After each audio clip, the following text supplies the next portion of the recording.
period during which he had been missing.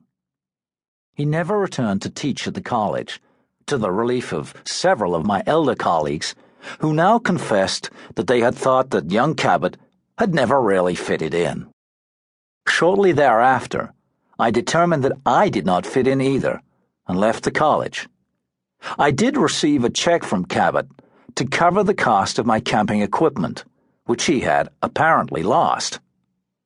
It was a thoughtful gesture, but I wish instead that he had stopped to see me.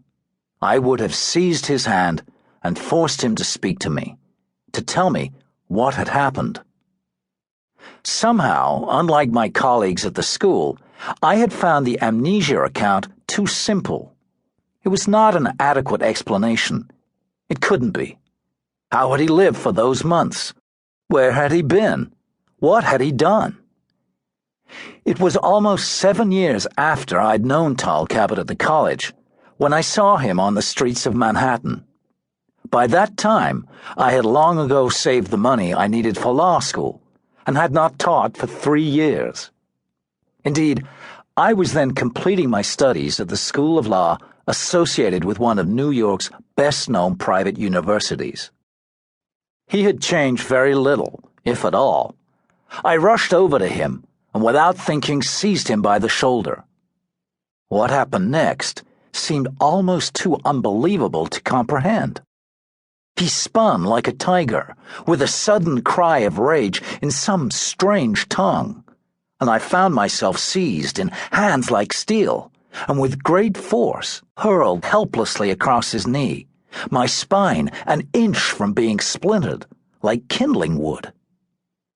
In an instant, he released me, apologizing profusely, even before recognizing me. In horror, I realized that what he had done had been as much a reflex as the blinking of an eye or the jerking of a knee under a physician's hammer.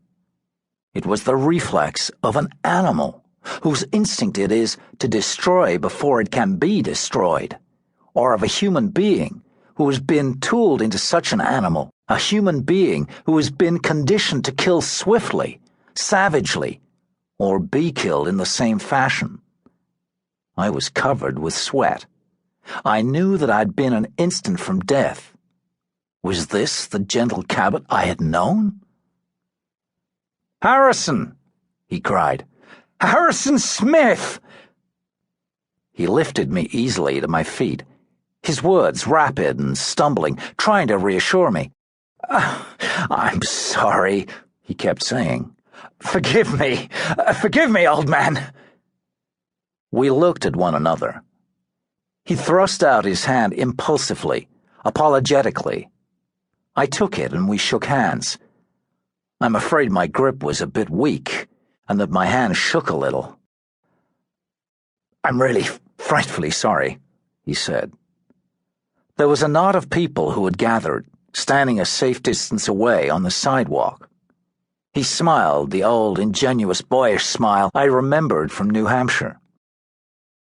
"Would you like a drink?" he asked. I smiled, too. "I could use one," I said. In a small bar in Midtown Manhattan, little more than a doorway and a corridor, Tarl Cabot and I renewed our friendship. We talked of dozens of things, but neither of us mentioned his abrupt response to my greeting, nor did we speak of those mysterious months in which he had disappeared in the mountains of New Hampshire. In the ensuing months, my studies permitting, we saw one another fairly often. I seemed to answer a desperate need for human fellowship in that lonely man, and for my part, I was more than happy to count myself his friend, unfortunately, perhaps, his only friend.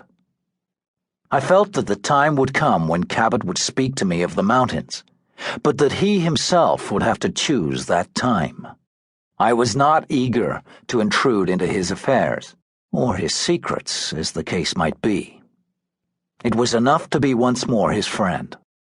I wondered upon occasion why Cabot did not speak to me more openly on certain matters, why he so jealously guarded the mystery of those months in which he had been absent from the college. I now know why he did not speak sooner. He feared I would have